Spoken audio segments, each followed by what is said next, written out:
এবং এখানে বিলুনিয়া মন্ডল মহিলা মোর্চার তিনি সভানেত্রী আছেন মল্লিকা দে পাল মহোদয়া, এবং আমার সামনে এখানে বিভিন্ন যারা আমাদের বিধায়ক বিধায়িকারা এখানে উপস্থিত আছেন, যারা প্রাক্তন বিধায়ক এখানে উপস্থিত আছেন, এবং সমস্ত মহিলা বোনেরা, মায়েরা এবং মেয়েরা সবাইকে আমি এখানে উপস্থিত থাকার জন্য, এবং যারা আমাদের এখানে আমাদের সাংবাদিক বন্ধুরা আছেন সবাইকে আমি হার্দিক অভিনন্দন ও শুভেচ্ছা জানাচ্ছি। বন্ধুগণ, এখানে আমার পূর্ববর্তী বক্তারা এখানে বিশদভাবে এখানে আলোচনা রেখেছেন। আমার কাছে যা খবর আছে আপনারা প্রায় 3 ঘন্টা ধরে এখানে বসে আছেন, এখানে বেশি আর কিছু বলার নেই। তবে আমি 2-4টি কথা অবশ্যই আপনাদের সামনে রাখব। বন্ধুগণ, প্রায়শ আমরা শুনি যে কমিউনিস্টরা বলে যে গণতন্ত্রের হরণ হয়েছে ত্রিপুরাতে। বন্ধুগণ, আপনাদের অবগতির জন্য আমি জানাচ্ছি যে কমিউনিস্টদের এদের একটা বাইলজ আছে বই, সেই বইটা খুলে প্রথম যে পেজে কি লেখা আছে বাইলজ, ওনারা বলছেন যে আমাদের ডিক্টেটরশিপ চালাতে হবে, এবং ডিক্টেটরশিপ কিভাবে চালাবেন, যারা প্রোলেটেরিয়ান আছেন, যারা শ্রমজীবী আছেন তাদের মাধ্যমে বিপ্লব এখানে করতে হবে। এর মাধ্যমে ওরা সরকারে থাকতে চায়, ওদের দিশা এবং ওদের যে এইমস এন্ড অবজেক্টিভ সেই দিশা এখানে চলছেন। ওনার গণতন্ত্রের বাতাস, বুকের বাতাস আমরা শুনতাম আগে, এবং আমরা দেখেছি 35 বছরের রাজত্বে ওদের কি ধরনের গণতন্ত্র এখানে ছিলেন। আমাদের পূর্ববর্তী বক্তারা এখানে বলেছেন আমাদের নারীদের যে সম্মান হানি করেছেন। আমাদের এখানে আমরা জানতাম যে নির্বাচনোত্তর সন্ত্রাস, খুন এবং ধর্ষণ এগুলো আমাদের প্রতিটা নির্বাচনে আমরা দেখেছি। বন্ধুগণ, আজকে কংগ্রেসের কথা যদি আমরা বলি, ওনারা বলছেন গণতন্ত্র এখানে নেই, এই দেশের মধ্যে নাকি এখন গণতন্ত্র নেই। আমি বন্ধুগণ আপনাদের মাধ্যমে ওনাদেরকে বলতে চাই, ইমার্জেন্সির কথা কি আপনারা ভুলে গেছেন? ইমার্জেন্সির সময় কি করেছিলেন সাংবাদিক থেকে আরম্ভ করে যারা প্রতিবাদী হয়েছিলেন তৎকালীন সময়ে, যারা বিরোধী দলের নেতা নেত্রী, তাদেরকে আপনারা জেলের মধ্যে পুরেছেন। আজকে আপনারা গণতন্ত্রের কথা বলেন। আপনারা ত্রিপুরাতে 2023-এ আমরা ইলেকশন যেভাবে আমরা করিয়েছি, বারবার আমরা 2023-এর ইলেকশনে আমরা বলেছি কোনো অবস্থায় ত্রিপুরাতে কোনো ধরনের ঘটনা উপঘটনা যেন না হয়, এবং সেটাই আমরা করেছি। সারা ভারতবর্ষের মধ্যে এখন এটা একটা আলোচ্য বিষয় যে কিভাবে 2023-এ যেখানে এই কমিউনিস্টরা এবং 5 বছরে যে আপনার জোট আমলে কংগ্রেসের যে রাজত্ব, সেই রাজত্ব কাল দেখিয়ে এরপরে কি করে এখানে আমাদের এই 2023-এ এত সুন্দরভাবে ইলেকশন হলো। কোন জায়গার মধ্যে কোনো সাইন্টিফিক রেগিংও দেখা যায়নি। বন্ধুগণ, ওরা নিজেদের গর্ববোধ করত সাইন্টিফিক রেগিং নিয়ে। বিভিন্নভাবে মানুষের যে ইচ্ছা, তাদের যে মনের যে ভাব এবং কাকে সমর্থন করবে সেগুলো আমরা নিজেরা দেখেছি। সেইগুলো তাদেরকে ভোট দেওয়ার অধিকার থেকে বঞ্চিত করেছে। কিন্তু আমরা 2023-এ আমরা প্রমাণ করে দিয়েছি যে ত্রিপুরাতে কিভাবে আমাদের গণতন্ত্র রক্ষা করতে হয়। আপনারা দেখেছেন 2023-এর ইলেকশনের পরে যখন এখানে উপনির্বাচন হলো বক্সনগরে এবং আমাদের ধনপুরে, বক্সনগরে সবসময় সেখানে ত্রিপুরার ইতিহাস, এখানে আমাদের মাননীয় প্রাক্তন বিধায়ক এখানে আছেন বিল্লাল মিয়া মহোদয়, উনি সেখান থেকে নির্বাচিত হয়েছিলেন। সেখানে কি ধরনের ইলেকশন হতো উনি খুব ভালো করে জানেন, উনার সম্যক ধারণা আছে। উনি এখন আমাদের ভারতীয় জনতা পার্টিতে যোগদান করেছেন। সেই জায়গায় আমরা সেই বক্সনগরে সেখানে আমাদের মাইনরিটির সংখ্যা সবচেয়ে বেশি। আজকে সারা ভারতবর্ষের মধ্যে এটা একটা আলোচ্য বিষয় যে কিভাবে এটা সম্ভব হয়েছে। শুধু আমরা সেখানে প্রায় 30,000 ভোট আমরা সেখানে এই উপনির্বাচনে আমরা জিতেছি। শুধু জিতেইনি, শুধু সেখানে আমরা জামানত বাজেয়াপ্ত পর্যন্ত করেছি। ধনপুরের কথা যদি আমরা বলি, গত ইলেকশনে মাত্র আমরা 3,500 ভোটে জিতেছি, তাও কয়েক জমানার পর সেখান থেকে আমরা কত বছর আমরা জিত হাসিল করেছি। কিন্তু এই উপনির্বাচনে আমরা কি করলাম, 18,000 ভোটে আমরা ধনপুরে জিতেছি। এবং কোন জায়গায় কোন ধরনের যে ঘটনা আগে কমিউনিস্টদের সময় হতো, জোট আমলে যেটা হতো সেই ধরনের ঘটনা কিন্তু হয় না। সেই কারণে আমি বলছি যে গণতন্ত্র কাকে বলে আমরা কিন্তু প্রকৃত অর্থে আমাদের মাননীয় প্রধানমন্ত্রী নরেন্দ্র মোদীজি আমাদের শিখিয়েছেন যে গণতন্ত্রের মাধ্যমে কিভাবে মানুষ কাকে সমর্থন করবে তার অধিকার রয়েছে এবং তার অধিকারের রেজাল্ট আমরা কিন্তু পেয়েছি।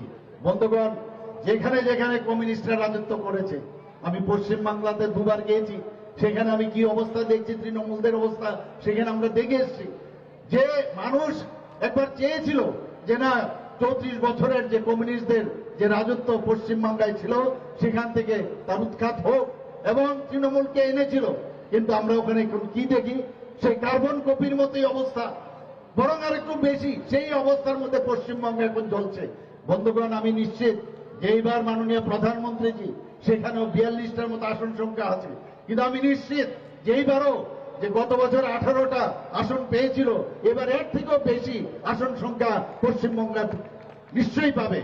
আমাদের মাননীয় প্রধানমন্ত্রী যে এইবার আমাদের বলেছেন যে আপনারা যান সমস্ত যার যার প্রদেশে আপনারা যান। দিল্লিতে যখন আমাদের মিটিং হলো সেখান থেকে উনি বলে দিয়েছেন 370 আমাদের ভারতীয় জনতা পার্টির এবার আসন সংখ্যা আমাদের চাই। এখানে আমাদের প্রাক্তন মুখ্যমন্ত্রী এই বিষয়ে বলেছেন, কিন্তু আপনাদের অবগতির জন্য জানাচ্ছি এই 370 এটা কেন করেছেন, যে 370 ধারা নিয়ে এতদিন ধরে জম্মু এন্ড কাশ্মীরের মধ্যে কত রকমের কথা ছিল যে 370 এবং 35-এ এই ধারা কোনো অবস্থায় এটাকে বিলুপ করা যাবে না, এবং যার জন্য আমাদের ডক্টর শ্যামাপ্রসাদ মুখার্জি উনি কি বলেছেন, এক দেশের মধ্যে এক বিধান এবং এক প্রধান এক নিশান থাকতে হবে, যেখানে দু নিশান দু বিধান এবং দু আমাদের থাকতে পারবে না, সেই জায়গার মধ্যে উনি প্রাণ ওনার বলিদান হয়েছেন। সেটাকে মাথায় রেখে আমাদের মাননীয় প্রধানমন্ত্রীজি কি করলেন, সেটাকে বিলুপ করলেন। ওখানকার যারা মহিলারা ছিলেন সেই মহিলারা তাদের উপরে এই আইনের কারণে কি হতো, তাদের কোনো অবস্থায় যদি কোনো বাইরের কোনো পুরুষের সাথে তাদের বিবাহ সম্পর্ক হয় তাহলে তাদের ওখানকার তাদের জমির যে রাইট সেটা পাবে না। আজকে আমাদের জম্মু এন্ড কাশ্মীর আমরা দেখতে পাচ্ছি ওখানকার মহিলারা খুশি, এখন মনে হচ্ছে নতুন ভাবে সেখানে স্বাধীনতা লাভ হয়েছে। সেখানে এখন আমাদের যে মাননীয় প্রধানমন্ত্রীজি সবসময় যেটা বলেন যে আমাদের মেইন এইমস এন্ড অবজেক্টিভ হচ্ছে ডেভেলপমেন্ট ডেভেলপমেন্ট ডেভেলপমেন্ট, সেখানে এখন ডেভেলপমেন্ট হচ্ছে। বন্ধুগণ, আপনারা এটাও দেখেছেন যে এখন নতুন ভাবে INDI এর একটা জোট হয়েছে। অত্যন্ত দুঃখের বিষয়, আমরা প্রায়শই আমি সব জায়গায় বলি যে এটা আমাদের দেখতে হলো এখন। যারা কিছুদিন আগেও যখন পশ্চিম বাংলার মধ্যে যখন কমিউনিস্টদের সাথে কংগ্রেস হাত মিলালো, তখন তারা কি করলো, তারা তখন কংগ্রেস থেকে রেজিগনেশন দিয়ে ত্রিপুরাতে তারা তৃণমূল করা শুরু করলো। এখন আমি যদি ওদেরকে প্রশ্ন করি, এখন আপনারা আবার কংগ্রেসে চলে গেলেন, এটা কি করে সম্ভব হলো? এখন ইন্ডিয়া জোট এখন বলছে না আমরা CPM এর সাথে হাত মিলাইনি, আমরা ইন্ডিয়া জোটে আছি। এক অদ্ভুত, ইন্ডিয়ার তো চলে গেছে, অ্যালায়েন্স নেই, আর এখন অ্যালায়েন্স নেই। আস্তে আস্তে করে একজন তো সেই জেলের ভিতরে ঢুকে গেছে, আস্তে আস্তে করে ওই আইয়েই চলে আসবে, আলটিমেটলি কেউ থাকবে না। বন্ধুগণ, 16-এর ডায়লগ আমি সব জায়গায় দেই যে যখন ধর্মেন্দ্র আর অমিতাভ বচ্চন যখন বলল যে পিস্তল আ চুকা হ্যায়, 16 নিশ্চয় আপনারা দেখেছেন, তখন এই খবর পেয়ে জেলার আসরানি বলল সব মানে যারা তার যে পুলিশ বাহিনী জেলের পুলিশ তাদেরকে নিয়ে খুঁজতে গেল যে কোথায় সেই পিস্তল আছে। গিয়ে একটা জায়গায় বললে হল আধা ডাইনে আধা বায়ে আর বাকি মেরা সাথ আও, একটু পরে গিয়ে দেখলেন পিছনে কেউ নেই। এই ইন্ডিয়ার INDI এর এই অবস্থা হবে, ওই আমি থাকবো আর কেউ থাকবে না। বন্ধুগণ, মানুষ সব বুঝে, মানুষ সব এখন বুঝতে পারে শান্তি সম্প্রতি সেটা যখন বজায় থাকবে, যে সরকার শান্তি বজায় রাখবে, যে সরকার আমাদের মহিলাদের সুরক্ষিত রাখতে পারবে, তাদের প্রতি সমর্থন আমাদের সাধারণ মানুষের, আমরা জানি জনতার জনার্দন, তারা তাদের উপরেই ভরসা রাখবে। আমাদের মাননীয় প্রধানমন্ত্রী নরেন্দ্র মোদীজি এবার আপনারা দেখেছেন যে 22 তারিখ জানুয়ারি মাসে যেভাবে রামলালার প্রাণ প্রতিষ্ঠা করেছেন, তাতে করে মানুষের সারা ভারতবর্ষে এখন যেন রামময় হয়ে গেছে। আমরা কথায় কথায় আমরা বলি যে রাম রাজত্ব নাই, এখন আর রাম রাজত্ব নাই। এবার 500 বছর যারা শহীদ হয়েছে এই মন্দির নির্মাণে, সেই জায়গায় কার হাত দিয়ে এই প্রাণ প্রতিষ্ঠা হলো? আমাদের যশস্বী প্রধানমন্ত্রী নরেন্দ্র মোদীজি। এবং তারপর থেকে এখন মনে হচ্ছে সারা ভারতবর্ষে রামময় হয়েছে। কিছুদিন আগে এখানে আমাদের সেই আস্তাবল মাঠে সমস্ত ছোট ছোট ছেলে মেয়েরা তারা গীতা পাঠ করেছে এই রামলালার প্রাণ প্রতিষ্ঠা উপলক্ষে। সেখানেও আমার মনে হয়েছে সারা ত্রিপুরাতে গীতাময় হয়ে গেছে। সারা ভারতবর্ষের এখন যে অবস্থা আমরা দেখছি, মানুষের আস্থার বিষয় দাঁড়িয়েছে। আমি যে কথাটা বলার চেষ্টা করেছি, আমাদের বোনেরা এখানে আছেন, এখানে কি কি আমরা ত্রিপুরা সরকার করেছি সেটা এখানে বলেছেন আমার পূর্ববর্তী বক্তাগণ। 33% রিজার্ভেশন আমাদের সেই চাকরির ক্ষেত্রে আমরা করেছি। 137 জন টিএসআর এ আমাদের মেয়েরা সেখানে তারা যোগদান করেছে। কিছুদিন আগে তাদের পাসিং আউট প্যারেডে আমি গিয়েছিলাম টিএসআর এর, সেখানে আমি গিয়ে অদ্ভুত আমি মেয়েদের যে প্যারেড আমি দেখলাম, এবং তারা প্রাইজও পেয়েছে। সমস্ত পুরুষ মেয়েদের সাথে কম্পিট করে ওরা সেখানে প্রাইজ পেয়েছে। আমাদের ত্রিপুরার থেকে মেয়েরা কোনো অংশে কম নয়। দীপা কর্মকার একজন মেয়ে আজকে অলিম্পিকে ত্রিপুরার থেকে রিপ্রেজেন্ট হয়ে সারা ভারতবর্ষের থেকে রিপ্রেজেন্ট করে আজকে অলিম্পিকে উনি খেলতে গেছেন। শুধু না তাই নয়, কিছুদিন আগে আপনারা দেখেছেন আমাদের ত্রিপুরার মেয়ে একজন পাইলট হয়েছে, আমাদের ত্রিপুরার মেয়ে একজন রেলওয়ে ড্রাইভার হয়েছেন। এইরকম ভাবে আমাদের ত্রিপুরার মেয়ে কোনো অংশেই কম নয়। আমাদের ত্রিপুরার কোনো মেয়ের কোনো ট্যালেন্টের অভাব নেই। বন্ধুগণ, আপনারা দেখেছেন আমাদের সরকার, আমরা শুধু যে যে বিষয়গুলো এখানে আমার পূর্ববর্তী বক্তারা বলেননি সেই কথাগুলো আমি বলার চেষ্টা করব। আমাদের ত্রিপুরা সরকার মেয়েদের জন্য কি করেছেন, মহিলাদের জন্য কি করেছেন। আমাদের 1%, আমাদের বিপ্লবজি যখন মুখ্যমন্ত্রী ছিলেন তখনই সেটা হয়েছিল। 1% যদি মেয়েদের যদি জমি জমা এইসব যখন রেজিস্ট্রেশন হয়, যদি মেয়েদের নামে হয়, মহিলাদের নামে হয় 1%, তার জন্য রেজিস্ট্রেশন কম লাগবে। এতে করে মহিলাদের সশক্তিকরণের ব্যবস্থা হয়েছে। বন্ধুগণ, আপনারা দেখেছেন কিছুদিন আগে যারা আমাদের গ্রাজুয়েট করছে মেয়েরা, তাদেরকে কোন রকম বেতন দিতে হবে না, সেই ব্যবস্থা আমরা ত্রিপুরা সরকার থেকে আমরা করেছি। কিছুদিন আগে আমাদের এই বিধানসভার মধ্যে আমাদের যে অর্থমন্ত্রী আছেন, সেখানে উনি তার ভাষণে সেই পিঙ্ক টয়লেটের কথা বলেছেন। দূর থেকে দেখলে আমাদের মহিলারা দূর থেকে দেখবে যে এই টয়লেট আমাদের জন্য। কারণ সাধারণ যে টয়লেট আছে সেখানে শৌচালয় আছে, এবং সেগুলো যে সরকার দ্বারা তৈরি বা আমাদের মিউনিসিপ্যালিটির দ্বারা তৈরি, যাতে করে সেখানে তারা সুরক্ষিত থাকে, তারা যেন ঠিকভাবে যেতে পারে, এর জন্য আমরা পিঙ্ক টয়লেট করেছি। বন্ধুগণ, আমরা স্কুটি দেওয়ার ব্যবস্থা করেছি। এবার 100 জন যারা ভালো রেজাল্ট করবে তাদের জন্য, মেয়েদের জন্য আমরা স্কুটি দেওয়ার ব্যবস্থা করেছি। আমাদের ত্রিপুরা সরকারের কোন রকম স্টল যদি হয়, সেই স্টলের 50% রিজার্ভেশন থাকবে আমাদের মহিলাদের জন্য। আমরা মেয়েদের সুরক্ষিত রাখার জন্য ত্রিপুরাতে আমাদের 8টা ডিস্ট্রিক্ট আছে, 8টা ডিস্ট্রিক্টের মধ্যে 9টা শুধুমাত্র পুলিশ দ্বারা নিয়ন্ত্রিত আমরা মহিলা থানা আমরা করেছি।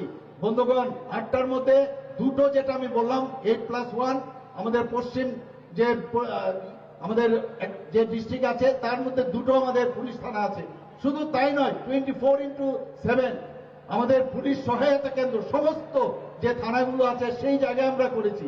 কারণ আমরা জানি যে মহিলারা কোনো সমস্যা যদি হয়, অনেক সময় পুরুষ যারা পুলিশ আছে বা পুলিশ আধিকারিকরা আছেন তাদের কাছে গিয়ে কথা বলতে, তাদের যে সমস্যাগুলো সেগুলো বলতে গিয়ে অনেক সময় সমস্যা হয়। বন্ধুগণ, আমাদের মহিলাদের সুরক্ষিত রাখার জন্য বিভিন্ন জায়গায় আগরতলা থেকে শুরু করেছি, বিভিন্ন ক্যামেরা লাগাচ্ছি যাতে কোনো জায়গায়, আর আমি আমাদের সরকারের পক্ষ থেকে বারবার বলেছি যে কোনো অবস্থায় কোনো মহিলা যাতে নির্যাতিত না হয়, সেই জিরো টলারেন্স আমরা আসবো। আমরা এমন এক রাজ্য এবং এমন এক দেশ আমরা বানাতে পারি না যেখানে মহিলাদের উপর কোনো ধরনের অত্যাচার হবে না। মহিলারা, আমরা জানি যে 50% পপুলেশনের অর্ধেক অংশই হচ্ছে মহিলারা। তাদের সুরক্ষিত রাখার দায়িত্ব এবং তাদেরকে সামনের দিকে এগিয়ে নিয়ে যাওয়ার দায়িত্ব আমাদের, এবং সেই দিশায় আমরা কাজ করছি। বন্ধুগণ, আপনারা জানেন 2014 সময়ে আমাদের যখন মাননীয় প্রধানমন্ত্রী নরেন্দ্র মোদীজি তার দায়িত্ব নিলেন, এখন ভারতবর্ষের একটা যারা স্কলার ব্যক্তি তারা এখন বলছে যে আমাদের 2014 আগে ভারত কি ছিল আর 2014 পরে ভারত কি ছিল, এবং এই একটা রিসার্চ আগামী দিনে পিএইচডিও হবে, এটুকু আমি বলতে পারি। বন্ধুগণ, আমরা দেখেছি 2014 সময়ে এই ভারতবর্ষ টিকবে কি টিকবে না, এরকম একটা অবস্থা হয়েছিল। আমাদের সোলজারদের গলা কেটে ভারতবর্ষের মধ্যে গলা কেটে আমাদের সোলজারদের, বিএসএফ আর্মি ওদেরকে গলা কেটে আমাদের ভারতবর্ষে ফেলে দিত। আমাদের পার্লামেন্টে গণতন্ত্রের পীঠস্থান, সেখানে আক্রমণ করেছে, বোম্বেতে বোম ব্লাস্টিং করেছে, গোলাগুলি করে কত লোককে শহীদ করেছে। সেই জায়গায় দাঁড়িয়ে মাননীয় প্রধানমন্ত্রীজি যখন এলেন, তখন সেই সার্জিক্যাল স্ট্রাইক, এয়ার স্ট্রাইকের মাধ্যমে বুঝিয়ে দিলেন যে আব ইয়ে নেই চলেগা। এখন আপনারা দেখুন, রা শব্দ নেই, পাকিস্তানের কোনো রা শব্দ নেই, চাইনার রা শব্দ নেই। ডোকালামের ঘটনা দিয়ে আপনারা সবাই জানেন। আমাদের সুরক্ষার দিক দিয়ে মাননীয় প্রধানমন্ত্রী যে আমাদের সুরক্ষিত রেখেছেন, আমাদের আর্থসামাজিক উন্নয়নের জন্য আমাদের মহিলাদেরকে যেভাবে আমাদের, যেখানে 2014-তে ত্রিপুরাতে মাত্র 4 থেকে 5,000 এখানে এসএইচজি গ্রুপ ছিল, সেখানে আজকে 56,000-এর উপরে আমাদের এসএইচজি গ্রুপ হয়েছে। 5 লাখ মহিলা তার সাথে যুক্ত হয়েছে। আমি বিভিন্ন জায়গায় যাই, সেখানে আমি যখন দেখি আমাদের মহিলাদের মধ্যে এখন একটা চেহারা দেখলো, face is the index of mind, আমরা চেহারা দেখে বুঝতে পারি এখন সেই ঘরের শুধুমাত্র কাজকর্ম শুধু করতে হয় না, সাথে সাথে কাজও করতে হয়, এবং তার যে ভোকাল ফর লোকাল, তাদের নিজেদের প্রোডাকশনও বিভিন্ন কৃষি কাজ থেকে আরম্ভ করে বিভিন্ন ভাবে ওরা যুক্ত হয়েছে। আমাদের ত্রিপুরা সরকারের মাধ্যমে, আমরা ব্যাংকের মাধ্যমে রিভলভিং ফান্ড ওনাদের দিচ্ছি। ওনাদের যতক্ষণ ধরে মহিলারা উন্নয়ন না হবে, তবে কোনো অবস্থায় আমাদের সমাজেরও সেই পরিবর্তন বা উন্নয়ন হবে না। সেই দিশায় আমাদের কাজ করছি। বন্ধুগণ, আপনারা জানেন মাননীয় প্রধানমন্ত্রীজি বারবার বলছেন যে অ্যাক্ট ইস্ট পলিসি যতক্ষণ ধরে আমাদের নর্থ ইস্টের ডেভেলপমেন্ট না হবে, ততদিন ধরে ভারতবর্ষ ডেভেলপমেন্ট হবে না। যেমন কথা, গ্যারান্টির কথা মাননীয় প্রধানমন্ত্রীজি বারবার বলেন, এই যে গ্যারান্টির কথা, এটা কিন্তু আমরা বুক ফুলিয়ে এবার যে আমরা ইলেকশন লড়ছি, এর জন্য এখানে যারা যারা কার্যকর্তারা আমরা আছেন, আমাদের মহিলা মোর্চার যারা কার্যকর্তারা আছেন, বুক ফুলিয়ে আপনারা যে কাজের বিনিময়ে আপনারা ঘরে ঘরে যেতে পারেন, মানুষকে বলতে পারেন যে প্রধানমন্ত্রীজি এই কাজ করেছেন। যে কারণে মাননীয় প্রধানমন্ত্রীজি বলছেন যে সমস্ত ঘরে ঘরে যাওয়া, সম্পর্ক স্থাপন করা, আর সম্পর্কের মাধ্যমে সমর্থন নেওয়া, অর্থাৎ এই যে আপনার যে ওখানে গিয়ে আপনারা যে কথাটা বলবেন, কাজ করার পরেই কিন্তু আপনারা যেতে পারবেন। কিন্তু বন্ধুগণ, এখন যে ইন্ডিয়ার যে জোট হয়েছে, এখন যে ইন্ডির জোট হয়েছে, তারা গিয়ে কোন কাজ নিয়ে ওরা মানুষের কাছে যাবেন? না আগে কাজ করেছে, না এখনো কাজ করছে, আর আগামী দিন তো কোনো কাজই করবে না। কাজে ওদের কাছে কোনো ইস্যু নেই। এখন শুধু একটাই ইস্যু, খালি বলবে যে ফ্ল্যাগটা বেশি উপরে উঠিয়েছে, ফ্ল্যাগ ছিনিয়ে নিয়েছে ইত্যাদি, এইসব কোনো ইস্যু নেই। বন্ধুগণ, they are all tested, CPM tested, কংগ্রেসও টেস্টেড। যে কারণে এখন মানুষ ভারতীয় জনতা পার্টিতে এসে যোগদান করেছেন। আজকে এখানে প্রাক্তন বিধায়ক আজকে জয়েন করবেন আমাদের সাথে। এখানে মহরিজিকে আপনারা সবাই জানেন। এখানে আরো অন্যান্য যারা বিভিন্ন পার্টির যারা আজকে জয়েন করবেন, প্রায় 300 ফ্যামিলির মতো এখানে আজকে আমার কাছে যে কাগজ আছে, প্রায় 300 ফ্যামিলির উপরে এখানে আজকে জয়েন করবে। আজকে কোথায় বুঝতে পেরেছে যে ভারতীয় জনতা পার্টি ছাড়া এই দেশকে রক্ষা করার ক্ষমতার কারণ নেই। আমি বন্ধুগণ, আমি দেখতে পাচ্ছি যেখানে যাই সেখানে জয়েনিং আমরা দেখতে পাচ্ছি। বন্ধুগণ, আমি শিওর যে আগামী দিন আমাদের এই যে পশ্চিম আসনে যিনি দাঁড়িয়েছেন, সবাই উনাকে চিনেন, সবাই জানেন। প্রাক্তন মুখ্যমন্ত্রী আমাদের শ্রী বিপ্লব কুমার দেবজি দাঁড়িয়েছেন। আমাদের ভারতীয় জনতা পার্টির তরফ থেকে ওনাকে মনোনয়ন দেওয়া হয়েছে। যেদিন 27 তারিখ আমরা মনোনয়ন দাখিল করতে গেছি, সেদিন যে পরিমাণে লোক আমরা দেখেছি। হরিয়ানার প্রাক্তন মুখ্যমন্ত্রী এসেছিলেন, হরিয়ানার বর্তমান মুখ্যমন্ত্রী এসেছিলেন, এবং সেখানকার এমপি মহোদয় থেকে অনেকে এসেছিলেন। বলছে অদ্ভুত আমরা এক চিত্র এখানে আমরা দেখে গেলাম।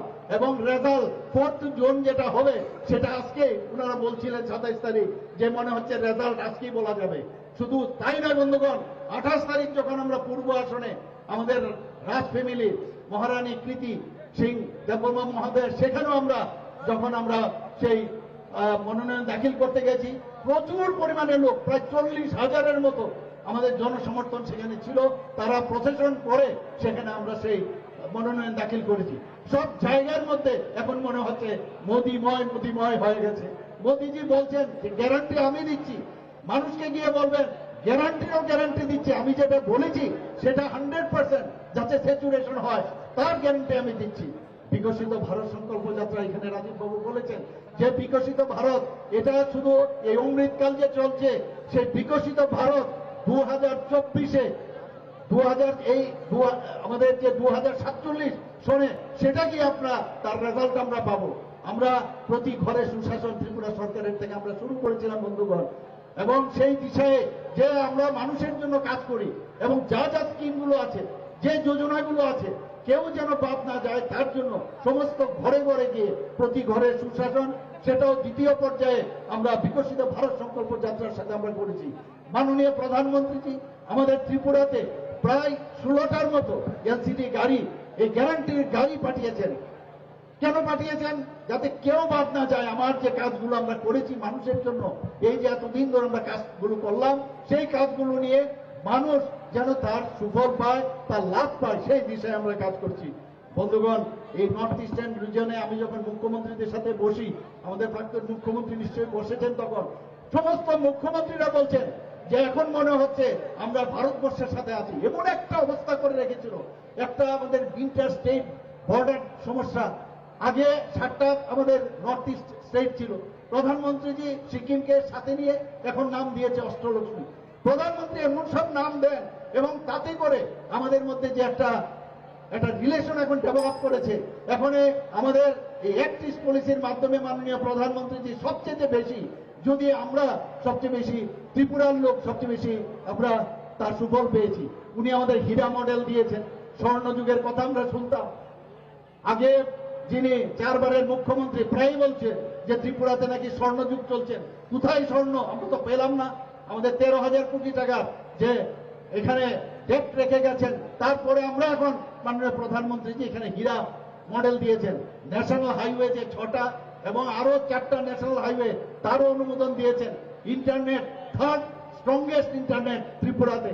আমাদের এখানে রেলওয়ে দিয়েছে। বিস্তাডোমে যখন চড়ি, সেখান থেকে ফটো তুলে আমি বাইরে আমার জানাশোনা লোকদের কাছে আমি পাঠিয়েছি। ওনারা বলেন আপনি কি বিদেশে আছেন নাকি? আমি বললাম আরে আগরতলায় আছে, আমি এখান থেকে ধর্মনগর যাচ্ছি। এইরকম একটা চিত্র, এত সুন্দর ভারতবর্ষের মানে প্রধানমন্ত্রী, যাকে সারা জীবন মানুষ মনে রাখবে, যে নর্থ ইস্টের ডেভেলপমেন্টের জন্য আমাদের যেভাবে উনি ত্রিপুরার জন্য করেছেন। শুধু তাই নয়, আমাদের রেলওয়ে এখানে 17 থেকে 18টা এক্সপ্রেস ট্রেন যায়, রাজধানী এক্সপ্রেস যায় এখান থেকে, কাঞ্চনজঙ্ঘা এখান থেকে যাচ্ছে। আমাদের বন্দে ভারত এর মধ্যে শুরু হবে, এর মধ্যে কানেকশন শুরু হয়ে গেছে, ইলেকট্রিফিকেশন।